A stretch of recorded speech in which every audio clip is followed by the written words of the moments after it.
Hi, my name is Mel Goldberg, and I have lived in Ajijic for almost 9 years. I grew up in Chicago, earned my bachelor's degree at Northern Illinois University in DeKalb, master's degree in literature at California State College in Long Beach. Now, there are only two things you can do with a degree in English. You can write and you can teach, and I did both. I taught literature and writing in California, Illinois, and in Arizona. And I published in some small literary magazines. I was selected as a Fulbright exchange teacher to teach literature at Stanground College in Cambridgeshire, England. When I was there, I joined the Peterborough Writers and published some poetry in small English magazines. After I took an early retirement at age 57, I moved to Sedona, Arizona to complete my first novel. There I became an adjunct teacher of literature and writing at Yavapai College. After I met professional artist Bev Kephart and we began a relationship, we decided to sell most of our possessions, buy a small motorhome, and travel. We worked at RV parks throughout the U.S., traveling for 7 years, and 1 year we made the long drive to Alaska. 6 weeks to get there and 6 weeks to come back. After visiting the village of Ajijic several times, we decided to move here permanently and join the small expat artist and writing community.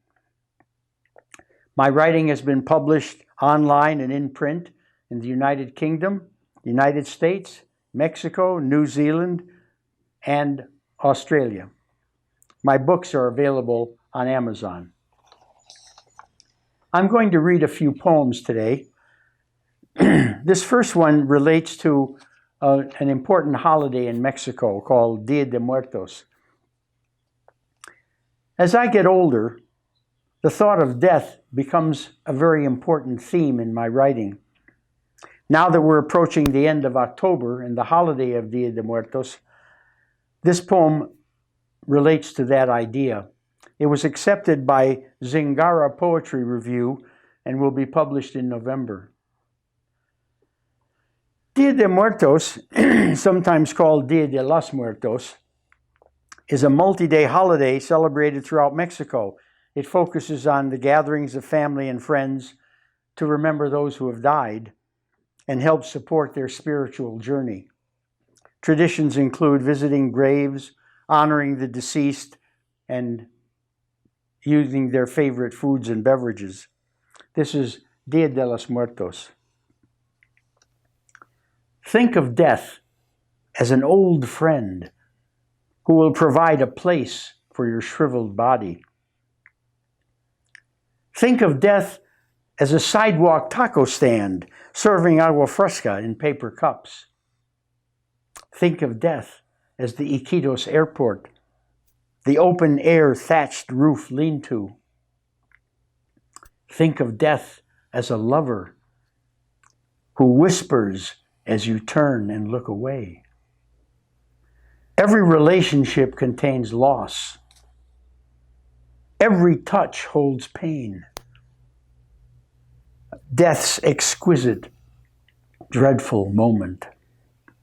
The words of death are contained in all the poetry of the world.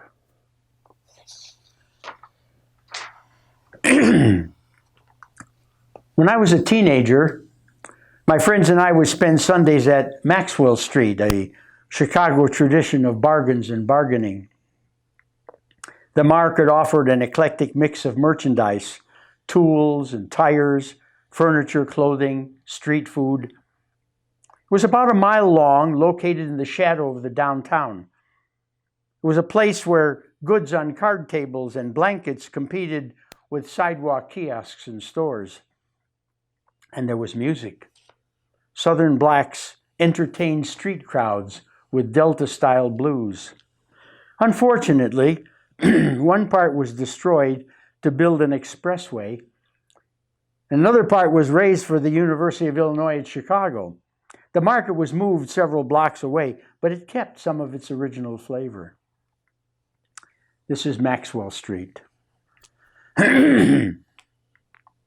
Just south of the downtown area, past the University of Illinois at Chicago, past streets named for presidents, Van Buren, Harrison, Taylor, past Roosevelt Road, is Chicago's famous Maxwell Street.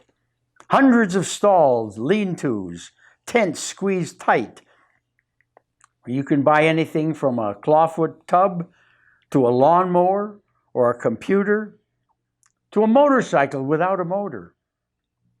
I found a tattered copy of Leaves of Grass, bound in Naugahyde, and all with prices that could be negotiated by seeming disinterest or bluster, or laughing at junk passed off to the uninitiated.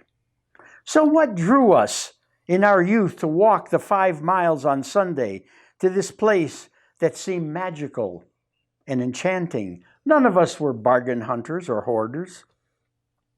We were kids in worn jeans and chinos, jackets worn threadbare.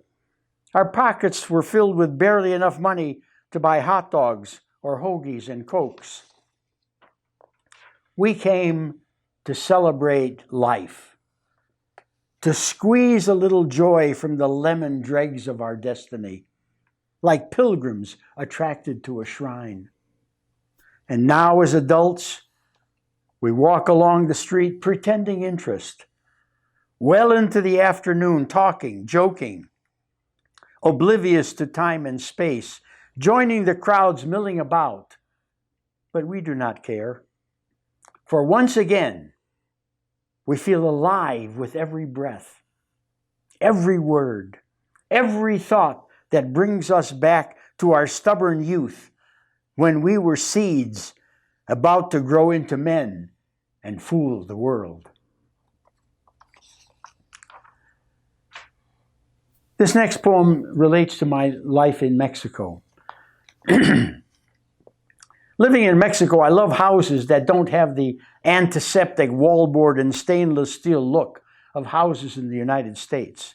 I actually like what I call the Mexican look. In fact, my wife and I redid our bland kitchen with handmade Mexican tile to give it the look we came to Mexico to find. This is called Indifference to Age. I have had enough of houses with perfection that lacks endurance, drawers that close on reflex, balls that remain still and do not roll to a corner. I want to live in a house built with lath and plaster, that hairy mess called keys pushed through and locked behind strips of thin wood, with walls that are not plumb, but respect gravity, displaying cracks of age and bulging slightly like an old man's belly. I want floors showing evidence of faithfulness in pine knots, grain where varnish has worn away from boards, scuffed and nicked by steel-toed work boots, cupped and twisted like distorted views seen through ice-frosted glass. I have learned to negotiate with a board waiting to catch my bare toe and trip me while I carry coffee to my ring-stained desk. Speaking of death, here are 2 more poems, a little shorter. This one refers to the idea that we often dream of people who have passed away. It's called The Dead May Return. The dead may return to you in dreams, or when you are awake, there will be a cat scratching at the door, wanting a way in. The dead will speak as the wind. Leaves of trees will be their tongues. The dead will never leave you. Their unrest will be the coat you wear in winter to shield you from the cold. And the farther you travel from them, the more offended they will be. They will require an accounting, demanding everything you have, and nothing will quench their hunger. But once you give all you have, they will tell you it is not enough.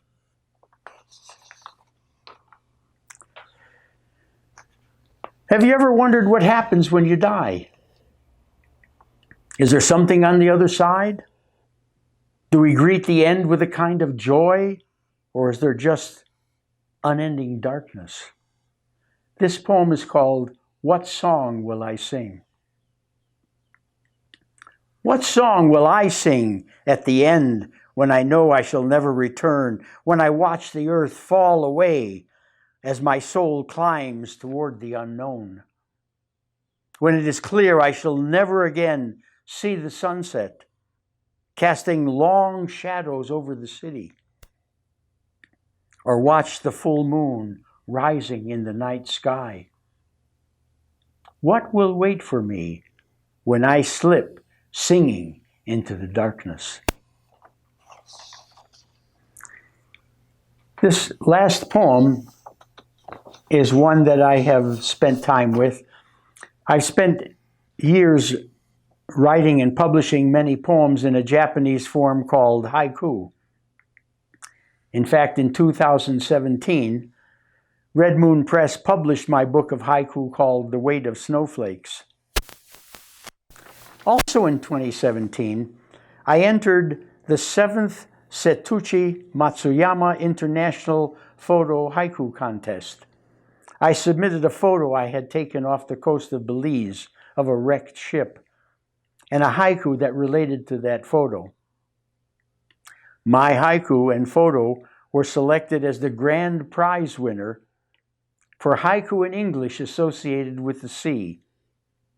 This is the poem. The sea, silent as the lips of men, sleeping in its depths. Thank you.